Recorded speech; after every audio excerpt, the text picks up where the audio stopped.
사도신경함으로 오늘 예배 시작하겠습니다. 우리 두 손 모으고 사도신경 하겠습니다. 전능하사 천지를 만드신 하나님 아버지를 내가 믿사오며 그 외아들 우리 주 예수 그리스도를 믿사오니 이는 성령으로 잉태하사 동정녀 마리아에게 나시고 본디오 빌라도에게 고난을 받으사 십자가에 못 박혀 죽으시고 장사한 채 사흘 만에 죽은 자 가운데서 다시 살아나시며 하늘에 오르사 전능하신 하나님 우편에 앉아 계시다가 저리로서 산자와 죽은 자를 심판하러 오시리라. 성령을 믿사오며 거룩한 공회와 성도가 서로 교통하는 것과 죄를 사하여 주시는 것과 몸이 다시 사는 것과 영원히 사는 것을 믿사옵나이다. 아멘. 안녕하세요. 가슴펠 초등부 친구들. 3월 마지막 주 온라인 예배입니다. 이렇게 온라인으로 예배 드린 지도 벌써 한 달이 되어 가는데 여러분은 계약도 안 하고 못하고 또 교회도 못 오고 있죠? 어때요? 좋은가요? 좋을 수 있죠. 그러나 그렇다고 우리 예배에 너무 멀어지고 또 예배를 소홀히 해서는 안 됩니다. 그래서 이제 예배 드릴 때에는 반드시 바른 자세로 성경책과 필기도구와 또 말씀 노트 적어가면서 오늘 말씀을 듣기를 원합니다. 코로나로 인해서 우리가 교회를 가지 못하고 또 이런 이제 상황이 됐는데 이럴 때 우리가 어떻게 해야 될까요? 사람들은 그래요. 누구 때문이야? 누구 탓이야? 하고 이렇게 남들 탓을 하는데 우리는 탓하는 게 아니라 물론 이제 정부나 또 학교 같은 기관이나 또 교회에서도 그런 이제 방안 같은 것을 마련을 해야 하죠. 국가를 위해서. 그래서 우리가 또 코로나 때문에 마스크를 항상 끼고 다녀야 하죠. 그러나 우리가 이때는 하나님께 질문해야 돼요. 하나님께 물어봐야 돼요. 뭐라고 물어보죠? 하나님 왜 이 땅에 하나님의 진노를 내리셨나요? 또는 이거는 100% 하나님이 하시는 일이에요. 하나님의 진노예요. 진노는 하나님이 화가 나셨다. 하나님 정말 화나셨어. 라는 어떤 감정적인 그런 것도 있겠지만 그것보다는 하나님이 벌을 주시고 계세요. 하나님 어떤 방법적인 면이 있는 거예요. 오늘 루키서 말씀을 통해서 말씀을 묵상하면서 여기서도 오늘 말씀에서도 흉년이 나오거든요. 마치 우리가 코로나를 겪는 것처럼 이때 우리가 어떻게 해야 할지 또 오늘 나오미의 어떤 고백들, 나오미의 어떤 묵상들을 통해서 오늘 말씀을 나눠보길 원합니다. 루키서 1장 1절에 나와 있죠. 사사들이 치리하던 때에 그 땅에 흉년이 드니라. 유다 베들레헴의 한 사람이 그의 아내와 두 아들을 데리고 모압 지방에 가서 거류하였는데 우리가 지난 시간에 그 말씀으로 들었던 어떤 시대? 맞아요. 사사시대죠.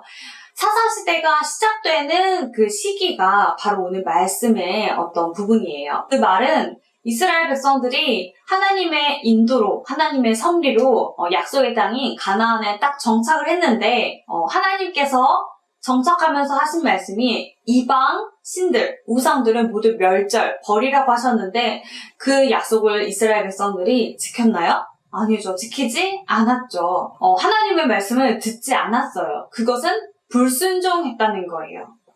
그래서 하나님께서는 이스라엘 백성들에게 흉년을 내리신 거예요. 흉년은 그 기근 같은 거예요. 이스라엘 백성들이 가나안 땅에 와서 농경 생활을 했었죠. 농작물은 비도 많이 내리고 또 햇빛도 내리고 또 이렇게 해서 곡식이 잘 자라고 추수를 해야 먹고 살 수가 있는데 하나님께서 그 땅에 흉년을 들게 하셨어요. 그러면 기근이 완전 내리면 이스라엘 백성들은 먹고 살 수 없었겠죠. 하나님께서는 뭐라고 말씀하셨죠? 하나님의 말씀에 순종하고 이 순종하는 것은 우상들을 멀리하고 하나님의 말씀만 듣는 걸 말해요. 그렇게 살면 하나님께서는 복을 내리시는데 내 말을 듣지 않고 하나님의 말씀을 듣지 않고 우상을 섬기면 하나님께서 흉년, 재앙, 기근을 임할 거라고 경고하셨어요. 이스라엘 백성들에게 이 땅에 흉년이 들게 한 건 누가 하신 거예요? 하나님이 하신 거예요. 코로나도 마찬가지겠죠. 누가 하신 거예요? 하나님이 하시고 계시는 거예요. 흉년이 든 것은 하나님이 하신 일이었어요. 근데 나오미의 가족들은 흉년이 들자 모압 땅으로 이사를 가버리네요. 나오미의 가정은 모압 땅으로 이사를 가는데 하나님께 묻지 않았어요. 마치 전도사님 같았어요. 전도사님도 내가 하나님께 짓는 그런 불순종을 생각하지 않고 왜 코로나가 오는 거야? 누구 때문이야? 이게 왜 우리가 이렇게 피해를 봐야 돼? 왜 이렇게 먹고 살 수 없지? 누구 때문이야? 하고 불평불만만 하지. 사실 하나님께 정말 간곡하게, 정말 하나님께 부르짖고 이 땅을 위해서, 이 나라를 위해서, 또 이 교회를 위해서 많이 기도를 못했던 것 같아요. 내가 하나님께 저지르는 불순종을 생각하지 않고 누구 탓만하고 있었죠.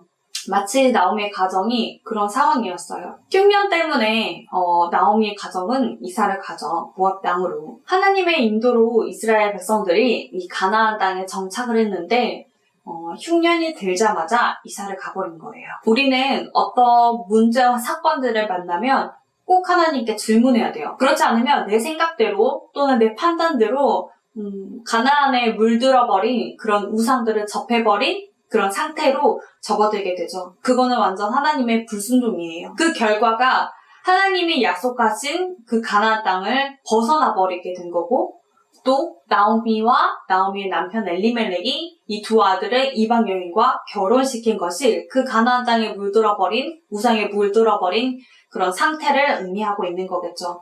하나님의 말씀에 대한 불순종이었어요. 이방 땅으로 이사 간 것, 그리고 이방 여인을 며느리로 삼은 것. 하나님에 대한 불순종이었죠. 나오미의 가정을 10년 동안 그 모압 땅에 살면서 두 아들을 결혼시키고 우상에 물든 상태로 살아버린 거죠.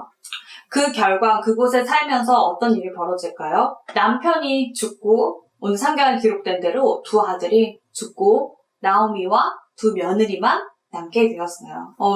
나오미의 가정은 사실 흉년을 피해서 모압 땅으로 갔지만, 먹고 살기 위해서 모압 땅으로 갔지만, 남편이 죽고 두 아들이 죽어버린 이 상황에서 며느리 2명과 그리고 나오미만 남은 며느리 2명과 시어머니 나오미만 남은 이 상황은 흉년보다 더 심한 어떤 상황이 돼버린 것이죠. 더한 흉년이에요, 사실. 왜냐면 이 시대는, 그 시대 때는 남편이 가장을 역할을 했어야 했는데, 남편 그리고 아들, 남자들이 모두 죽고 여자들만 남은 상황에서는 완전히 과부가 된 것이죠. 과부가 되고 나오미는 많은 생각을 했었을 것 같아요. 내가 하나님께 묻지 않았구나. 내가 왜 이런 상황이 놓여지게 됐지? 내가 하나님을 찾지 않았구나. 라는 그런 생각들을 많이 하게 되었을 것 같아요. 그 말씀을 이제부터 오늘 살펴보려고 합니다. 오늘 사사기 1장 6절을 한번 같이 읽어볼까요? 그 여인이 모압 지방에서 여호와께서 자기 백성을 돌보시사 그들에게 양식을 주셨다 함을 듣고 이에 두 며느리와 함께 일어나 모압 지방에서 돌아오려 하여 라는 말씀이에요. 자, 이 시대는 사사시대였어요. 하나님이 아닌 우상인 바알과 아스타롯과 같은 우상을 하나님보다 더 섬겼어요. 우리가 말씀으로 들었었죠. 그래서 하나님이 이 흉년과도 같은 그 진노를 하나님께서 일으키시기도 하셨어요. 그런데도 하나님께서는 회개하고 자기를 찾는, 하나님을 찾는 자기 백성들을 구원하셨어요. 그게 사사시대죠. 어떻게요? 하나님께서는 자기를 부르짖고 자기를 찾을 때 이스라엘 백성들은 돌보시사 하나님께서 사사들을 세우셔서 하나님의 은혜로 구원을 베푸셨어요. 그게 사사시대잖아요. 오늘 6절처럼 하나님께서 자기 백성을 돌보셨어요. 나오미가 모압이라는 땅에 살고 있는데 기근이 해결됐다. 베들레헴에, 자기의 원래 고향인 베들레헴에 흉년이 끝났어 라는 말을 들었어요. 처음에 나오미는 하나님의 말씀이 들리지 않았어요. 그래서 모압으로 이사가고 하나님이 아닌 우상을 접하고 하나님 말씀에 불순종을 했었죠. 근데 기근이 해결되었다는 그 소식을 들었다는 것은 굉장한 거예요. 그 말은 하나님의 말씀이 들렸다는 거예요. 우리가 아는 여호수아와 갈렙이 여리고를 정탐을 하러 갔었던 그 이야기를 알고 있죠. 여리고 왕이 이 이스라엘의 이 여호수아와 갈렙이 여리고 땅을 정탐하러 한 것을 알고 신하를 보내서 이 라합이라는 여인의 집에 묵고 있으니 잡아오라고 명령을 하죠. 그때 숨겨졌던 여인의 이름이 바로 라합이죠. 라합은 이 여호수아와 갈렙에게 이야기했어요. 가나안 땅을 너희에게 준 것을 내가 안다. 너희가 애굽을 나올 때 하나님께서 홍해 바다를 가르신 것을 내가 들었다. 이 여리고 땅에서 유일하게 이 붉은 줄의 증표를 받고 구원받았던 가정이 바로 라합의 가정이었죠. 왜요? 왜 라합의 가정이 구원받을 수 있었죠? 바로 라합이 하나님의 말씀을 들었기 때문에 이 가정은 하나님께서 구원하셨어요. 나오미는 이제 다시 베들레헴으로 돌아가려는 그 결심을 하게 돼요. 돌아가려고 보니까 나오미는 또 할머니였기 때문에 이 후손들을 물려줄 수가 없었어요, 며느리들에게. 왜냐면 자기는 이제 할머니여서 더 이상 다른 아들을 낳을 수가 없었고 며느리를 자기 아들과 결혼시킬 수가 없었어요. 그래서 며느리들은 모압 사람이니까 그냥 니네 여기서 갈 길 가라. 니네 친정으로 돌아가라. 나 혼자 베들레헴으로 돌아가겠다라고 이야기를 하죠, 며느리들에게. 그러나 며느리들이 나오미를 따라서 베들레헴으로 가게 된다면 이 며느리들도 나오미와 같은 그런 과부로 평생을 살아야 합니다. 나오미가 며느리들에게 돌아가라, 니네 가라, 나 혼자 가겠다, 나 혼자 베들레헴으로 갈 테니 니네들은 니네 친정으로 돌아가라 라는 이 말은 결코 나오미 입장에서 쉬운 이야기는 아니에요. 나오미 입장에서 두 며느리마저 없으면 정말 혼자가 되고 과부면 다른 남자와 결혼도 할 수 있겠지만 이 할머니가 된 나오미는 더 이상 의지할 것도 없이 먹고 살 것도 없이 그렇게 살아야 하기 때문이에요. 이스라엘의 법, 하나님께서 만들어주신 법에는 그 과부를 위해서 이삭을 줍는, 나중에 나오미 며느리인 룻이 이삭을 줍는 일을 하게 되죠. 그런 법이 있었지만 나오미는 또 할머니였기 때문에 이삭을 줍고 그렇게 하기가 쉽지 않은 환경이었어요.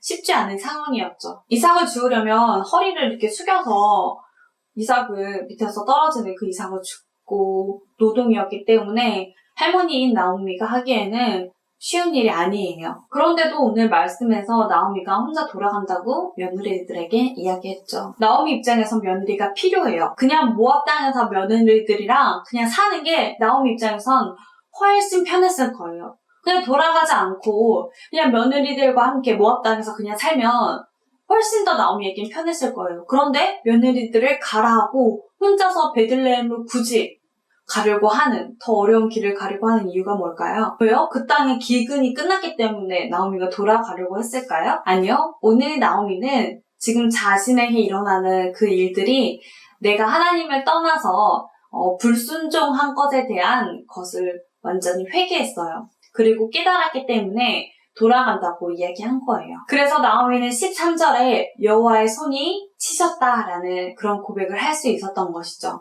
하나님께서 역사하시고 하나님께서 나의 인생을 주관하시고 하나님께서 역사하고 계시다는 것을 나오미가 뒤늦게 깨달았던 거예요. 다시 한번 이 룻기 1장 6절을 읽어볼까요?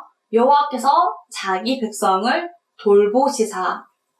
하나님은 우리가 회개할 때 반드시 우리를 돌보세요. 우리를 찾아오세요. 나오미가 자신에게 일어나는 그런 일들을 깨닫고 하나님을 다시 찾고 하나님께 다시 돌아가려는 그 결심을 한 거예요. 그래서 며느리들과 함께 모압에 남아있지 않고 베들레헴으로 돌아가겠다는 그 결심을 하게 된 거예요. 하나님께서 나를 치셨다라는 그것을 깨달았을 때 하나님께서는 흉년을 멈추셨어요. 나오미가 다시 베들레헴으로 돌아가려고 할 때 그 땅에는 추수 곡식이 막 일어나는 시기였던 거예요. 그것은 하나님의 사랑이자 하나님의 은혜의 결과였던 거죠. 그리고 그 옆에 나오미의 그런 시어머니가 변해가는 그 모습을 지켜본 룻은 끝까지 남아 함께 베들레헴으로 오게 된 거고, 오르바는 자기 신들에게로 우상에게로 가고 룻만 어머니 곁에서 하나님을 믿기로 결심했어요. 룻은 어머니가 믿는 하나님을 믿기로 결심한 거예요. 이제 말씀을 마치려고 해요. 세상을 다스리는 분은 하나님이세요.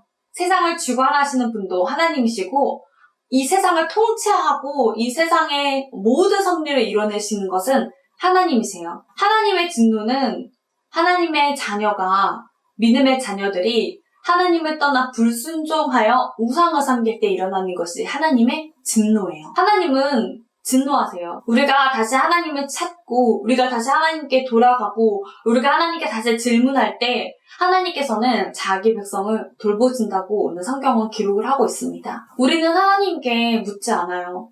하나님께 질문하지 않고 내 생각대로, 내 판단대로 그렇게 살려고 하죠. 우리의 자세는, 우리 초동부의 자세는 항상 하나님께 질문하고 또 하나님께 순종하고 하나님의 말씀에 귀 기울이고 오늘 말씀에 하나님께 질문하는 것은 하나님께 기도하는 것을 의미해요. 학교 안 가서 너무 좋다.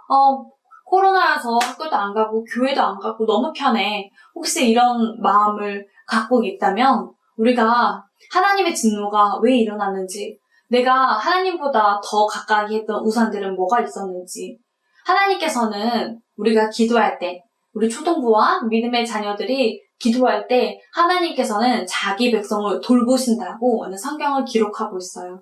그때 하나님의 진노는 끝나요. 우리가 하나님께 기도할 때.